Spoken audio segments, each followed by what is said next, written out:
Dear students, welcome to StudyJest, the world of educational solutions. StudyJest एक ऐसा platform है जहां पे हर तरह का एजुकेशनल सॉल्यूशंस प्रोवाइड किया जाता है. Today I'll be introducing you to the world of cells.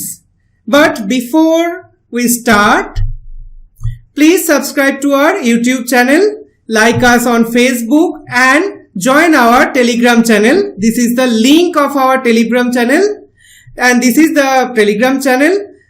If you have any query or want to have the daily updates, then please join the Telegram channel. Follow us on Instagram. Join us in Whatsapp. This is how our YouTube channel looks like, and this is the Facebook page. So let's start cell structure and function.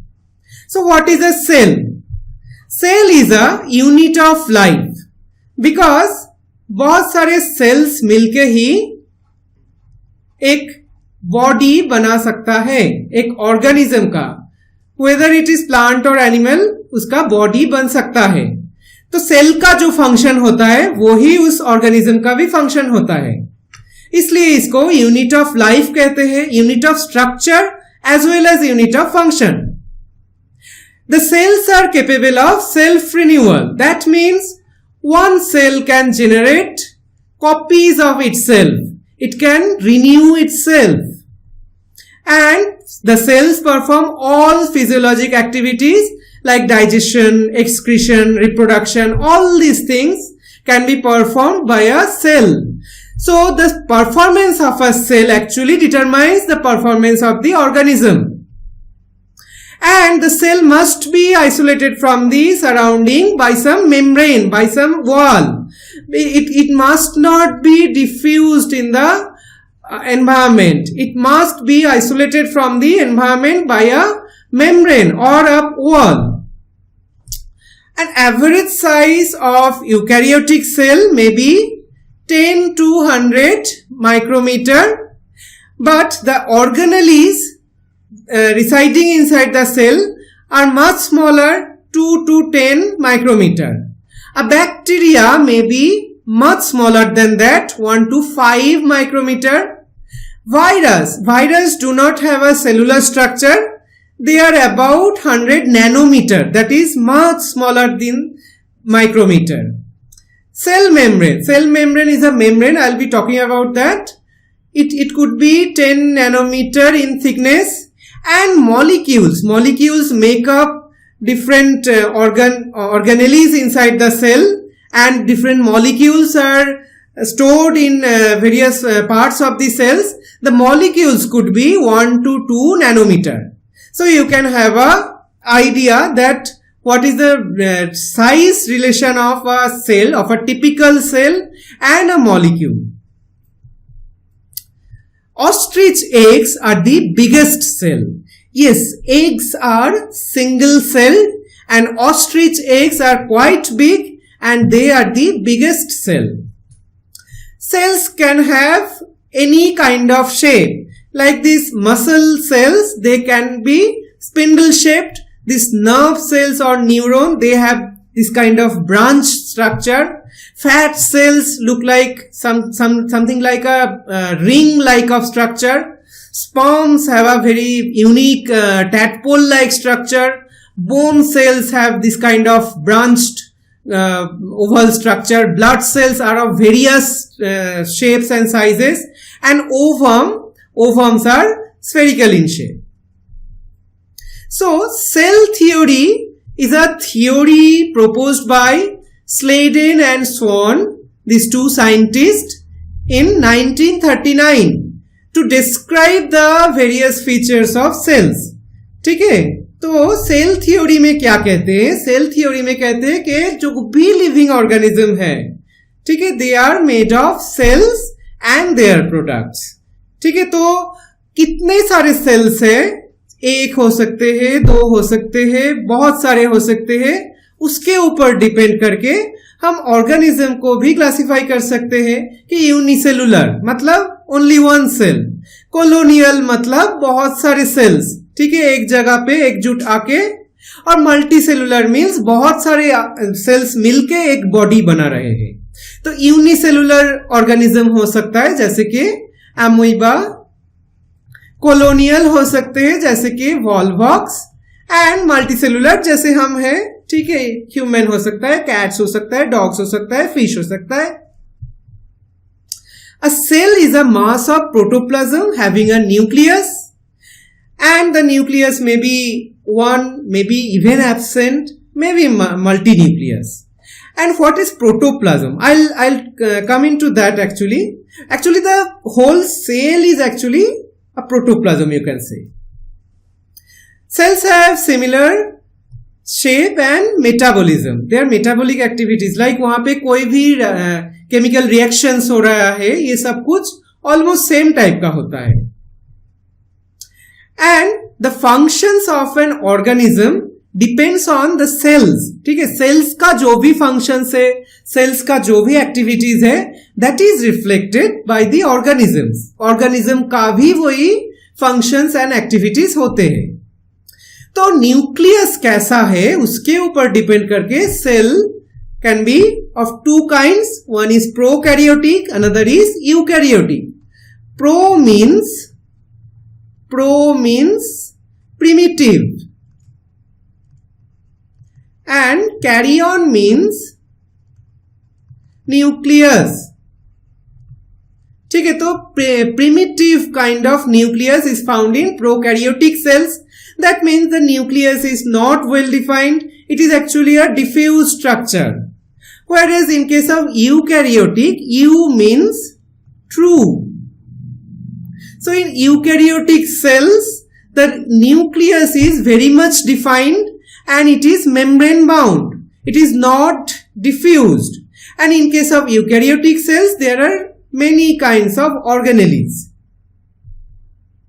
So prokaryotic cells are found in bacteria and archaebacteria, whereas eukaryotic cells are found in protists. Those are the unicellular organisms, animals, plants and fungi. Typical size of prokaryotes is maybe 1 to 10 micrometer, whereas eukaryotes can be 10 times bigger than that. Prokaryotes are always single cell, whereas eukaryotes may be unicellular, single cell or maybe multicellular. Cell wall. Cell wall is a structure outside the cell, and in case of eukaryotic cell it is found only in plants. So if cell wall is found, in prokaryotes it is made of peptidoglycans. I'm not going detail of peptidoglycans, all these things, just remember that. And eukaryotic cell walls are made of cellulose pectin. There is no cell organelles in case of prokaryotic cells, but there are many membrane bound organelles in eukaryotic cells. The nucleus in prokaryotes are not well organized, while in eukaryotes it is very much well organized. Ribosomes are a primitive kind. I am not going into detail of that. In eukaryotic cells, the ribosomes are much advanced kind.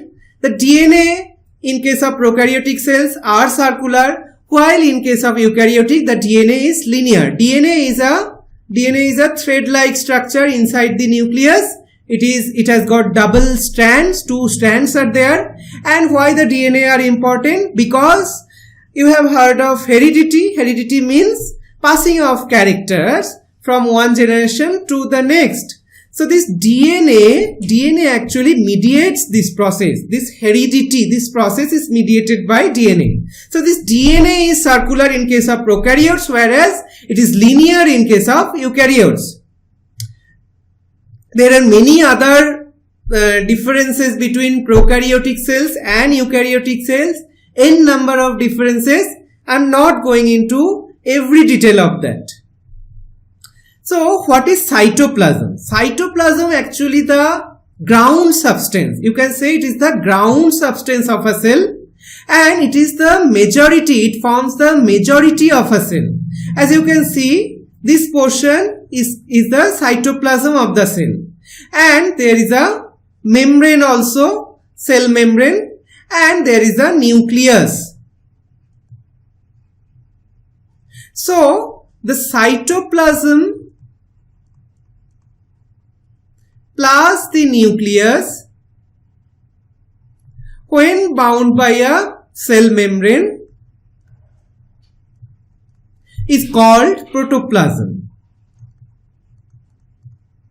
So you can use the term protoplasm and cell interchangeably, but ऐसा नहीं है कि protoplasm is equal to cell होगा ही, ठीक है। तो cytoplasm जो है वो सेमी लिक्विड सब्सटेंस होता है, ग्राउंड सब्सटेंस होता है, उसी में सारे जो सेलुलर ऑर्गेनेलिज है वो उसमें फ्लोटिंग कंडीशन में रहते हैं। और साइटोप्लाज्म जो है वो वाटर और many inorganic and organic substances से बना हुआ होता है, ठीक है। उसमें बहुत सारे गैसियस सब्सटेंस जैसे ऑक्सीजन, कार्बन डाइऑक्साइड भी डिसॉल्व रहते हैं। सेल वॉल क्या है? Cell wall actually a rigid structure found only in case of plant cells, ठीक है। ऐसा टाइप का दिखता है सेल वॉल, एक ऐसा हेक्सागोनल उसका स्ट्रक्चर होता है and it is very much rigid in nature and it doesn't allow the cell to grow any further. एक बार अगर सेल वॉल फॉर्म हो गया तो सेल जो है उसका ग्रोथ फर्दर नहीं हो सकता है। सेल वॉल का फंक्शंस क्या है? Cell wall maintain the shape of the cell, it protects the cell also, ठीक है। बाहर से कुछ भी पैथोजेंस वगैरह उससे प्रोटेक्शन करता है और मैकेनिकल सपोर्ट भी प्रोवाइड करता है, रिजिड बनाता है। तभी जाके जो प्लांट जो होते हैं, बड़े बड़े जो प्लांट्स होते हैं, उनका ऐसे रिजिड वुडी स्ट्रक्चर बनता है। एंड सेल वॉल क्या करता है? बाहरी जो एनवायरमेंट है, ठीक है, उसके साथ कुछ कुछ मॉलिक्यूल्स का भी एक्सचेंज कर सकता है। मतलब बाहर से कुछ कुछ मॉलिक्यूल्स अंदर आ सकता है थ्रू द सेल वॉल और अंदर से कुछ कुछ मॉलिक्यूल्स बाहर भी जा सकता है through the cell wall. And it regulates the growth of the cell. जैसे कि मैंने कहा कि एक बार सेल वॉल पूरी तरह से फॉर्म हो गया तो सेल का जो ग्रोथ है वो फर्दर नहीं हो सकता है। And in some cases it offers some offence and defence also. In many, very little examples are there where cell walls actually make the plant body very rigid and may form some trichome, hair-like structures actually. Those are actually helping in offense and defense. Plasma membrane क्या है? Plasma membrane एक very flexible एक membrane है beneath the cell wall. Cell wall only plant cell में ही मिलता है, तो animal cell में the outermost membrane is the plasma membrane. And plasma membrane is very elastic. It is made of phospholipids and proteins. ठीक है, यहाँ पे आप देख सकते हैं this molecules are the phospholipids. They form a bilayer. ठीक है, lipid bilayer कहते हैं इसको, और उसके बीच ऐसे प्रोटीन्स ऐसे स्टडेड रहते हैं। तो this is the structure of plasma membrane. Plasma membrane के फंक्शंस क्या है? It provide shape and size to the cell, ठीक है। ये ऐसे सेल को रोकता नहीं है उसके ग्रोथ में। प्लाज्मा मेम्ब्रेन भी एक्सटर्नल एनवायरनमेंट से सेल को प्रोटेक्ट करता है, ठीक है। कोई भी पैथोजेन, कोई भी ऐसा चीज उससे काफी प्रोटेक्ट करता है। It provide passage for various molecule. जैसा मैंने सेल वॉल के बारे में भी कहा था, उसके थ्रू बहुत सारे मॉलिक्यूल्स ऐसे बाहर से अंदर आ सकते हैं, अंदर से बाहर जा सकते हैं। And it helps in movement of the cell also. सारे सेल्स तो मूव नहीं करते हैं, लेकिन जैसे कि ये एमीबा, ठीक है, एमीबा का जो मूवमेंट है उसका कोई उस तरह से कोई लोकोमोटरी ऑर्गन नहीं है। उसका जो सेल है, उसका जो साइटोप्लाज्म है, दैट मेक्स ऐसे प्रोजेक्शंस बनाता है जिसको हम स्यूडोपोडिया कहते हैं। स्यूडोपोडिया कहते हैं। तो this pseudopodia actually made with the help of this plasma membrane. Ribosomes एक ऐसे ऑर्गेनेली है इन सेल्स, तो they are found in both prokaryotic and eukaryotic cells. They are even present in mitochondria and plastids, ठीक है। And this ribosomes are actually help in protein synthesis of protein inside the cell. And structurally ribosomes का ऐसे दो सब units हो सकता है, ठीक है, लार्ज सब यूनिट एंड स्मॉल सब यूनिट। ठीक है, इसके डिटेल में मैं नहीं जाता, इतना समझ लीजिए कि एक लार्ज सब यूनिट होता है एंड एक स्मॉल सब यूनिट होता है राइबोसोम्स का। And ribosomes are made of rRNA and proteins. Functions है राइबोसोम का to help in protein synthesis. जो भी प्रोटीन सिंथेसिस होता है सेल के अंदर, that is govern by ribosomes. Endoplasmic reticulum करके एक ऑर्गेनेली होता है यूकैरियोटिक सेल में। They actually look like, they actually thread like, ठीक है, थ्रेड की तरह दिखता है। And they can be smooth, that is ACR, smooth endoplasmic reticulum, और may be RER, that is rough endoplasmic reticulum. ये रफ इसलिए है क्योंकि इसके ऊपर देखिए ऐसे करके राइबोसोम्स स्टडेड होते हैं, ठीक है, ऐसे बीडेड अपीयरेंस उसको मिलता है, इसलिए वो रफ दिखता है। अगर राइबोसोम्स ऐसे स्टडेड नहीं होंगे तो उनको हम स्मूथ एंडोप्लाज्मिक रेटिकुलम कहेंगे। क्या फंक्शंस है? RER जो है वो ऑब्वियसली प्रोटीन सिंथेसिस में हेल्प करेगा, प्रोटीन का ट्रांसपोर्ट में भी हेल्प करेगा, और उसके बहुत सारे मॉडिफिकेशंस में भी हेल्प करता है। ACR जो है वो fatty acid and cholesterol synthesis में हेल्प करता है। ACR डिटॉक्सिफिकेशन में भी हेल्प करता है। डिटॉक्सिफिकेशन मतलब क्या? ठीक है, मान लीजिए हम कुछ खाना खाए हैं, ठीक है, खाना यहां से हमारे जो इसोफेगस है, ठीक है, उसके थ्रू पहले जाएगा स्टमक में, मान लीजिए स्टमक है, उसके बाद जाएगा ये इंटेस्टाइन में, small intestine, very convoluted structure, ठीक है। स्मॉल इंटेस्टाइन में क्या होगा, डाइजेशन होने के बाद यहाँ पे ब्लड वेसल्स होते हैं, तो डाइजेशन होने के बाद जो सिंपल मॉलिक्यूल्स जो बने, ठीक है, फूड डाइजेशन से, that would be absorbed into the blood vessels, ठीक है, ब्लड में वो आ जाएंगे।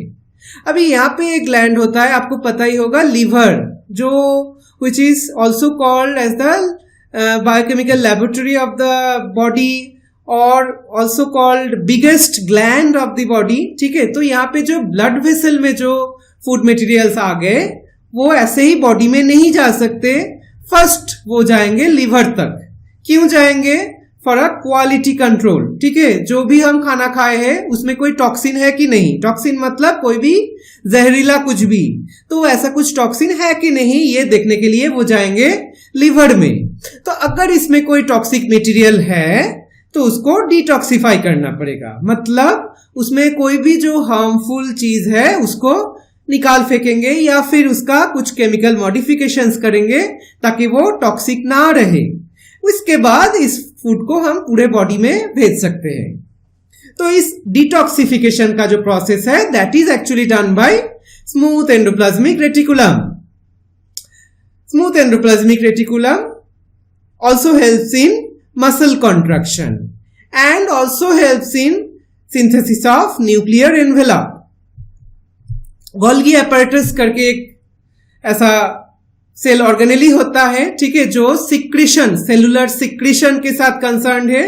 उसके स्ट्रक्चर में आप ऐसे सिस्टर्नी देख सकते हैं, ऐसे करके फ्लैट स्ट्रक्चर्स, उसमें वैक्यूल्स करके ऐसे गड्ढा टाइप का होता है, और वेसिकल्स भी होते हैं, स्फेरिकल ऐसे वेसिकल्स भी होते हैं, ठीक है। तो उसका फंक्शंस क्या है?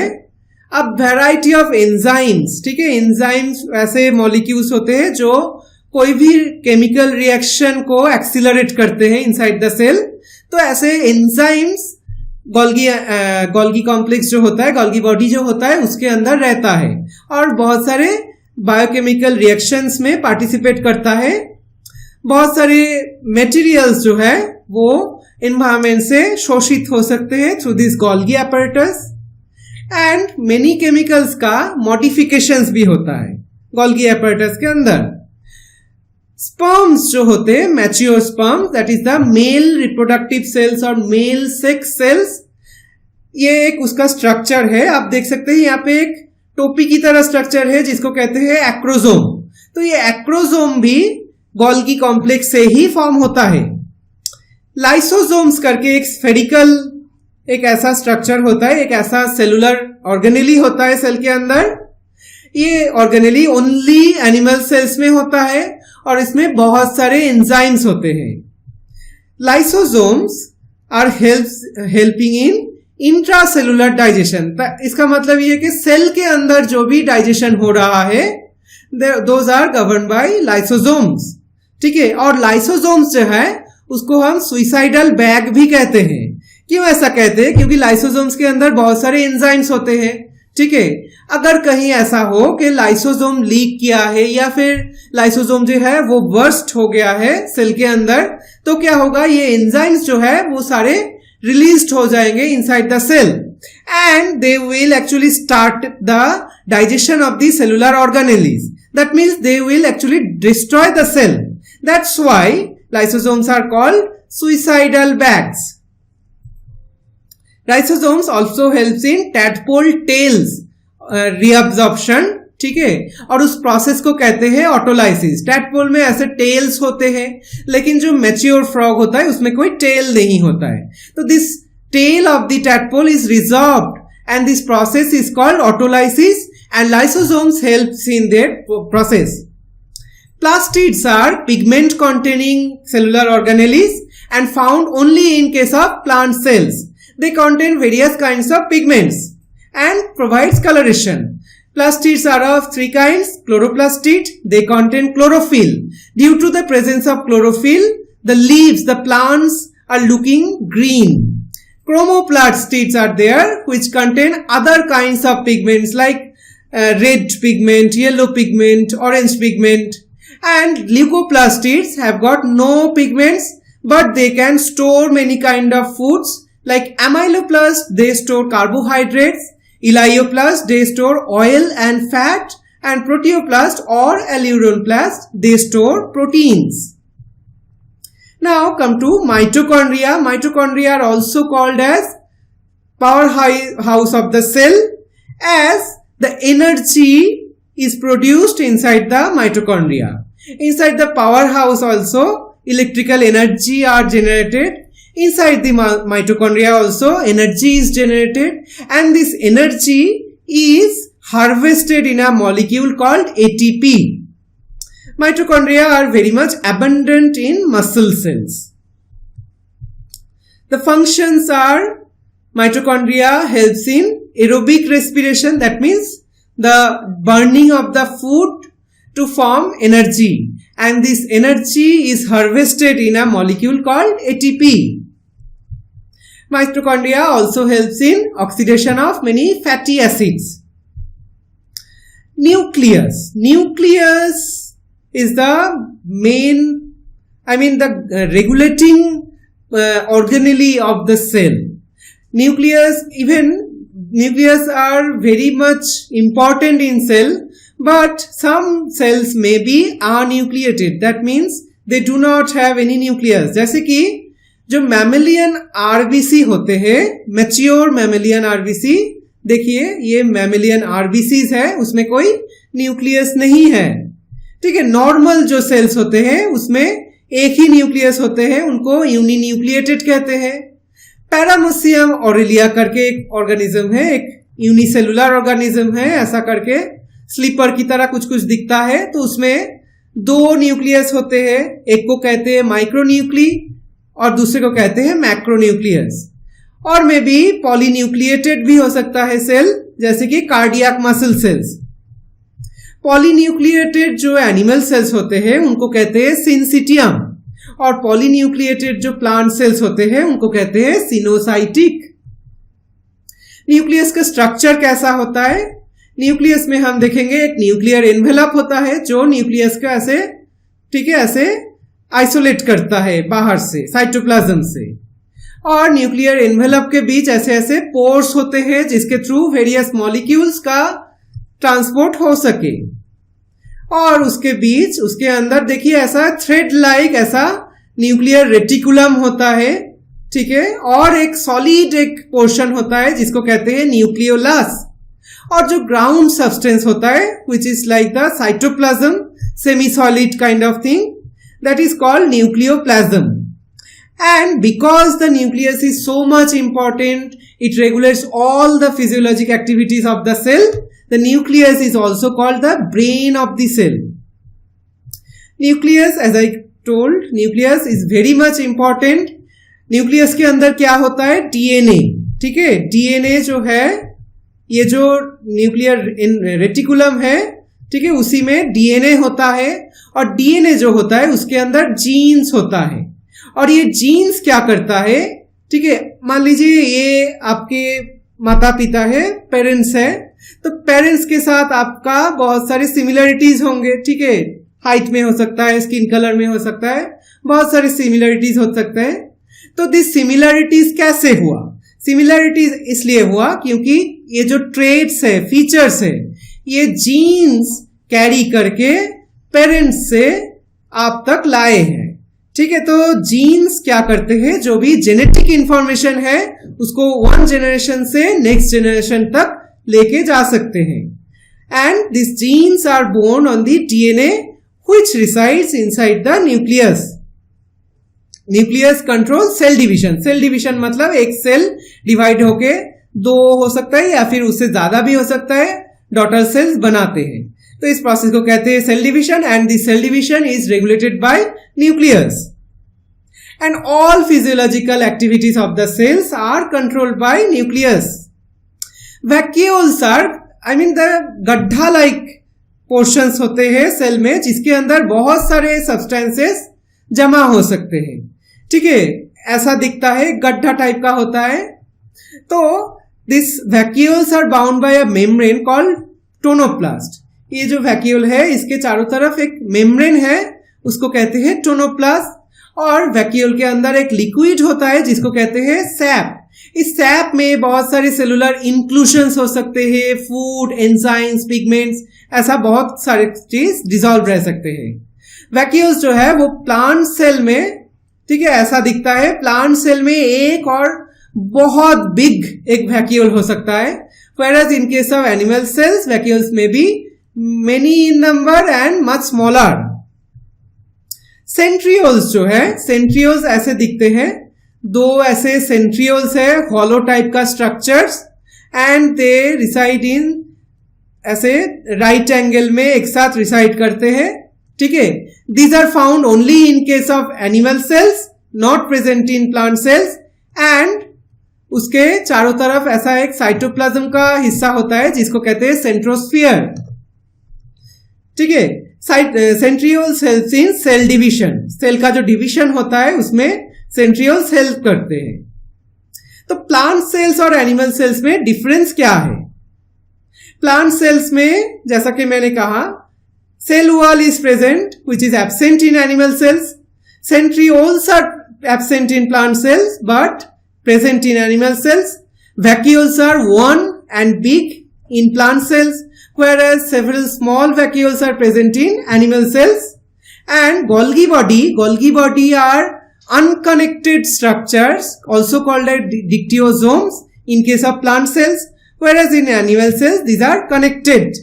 And plastids are found only in case of plant cell, and animal cells these are absent. So this was all about cells, cellular organelles, their structures and their functions. So please study these things from your book. Study hard. If you have any query, please ask in the Telegram channel.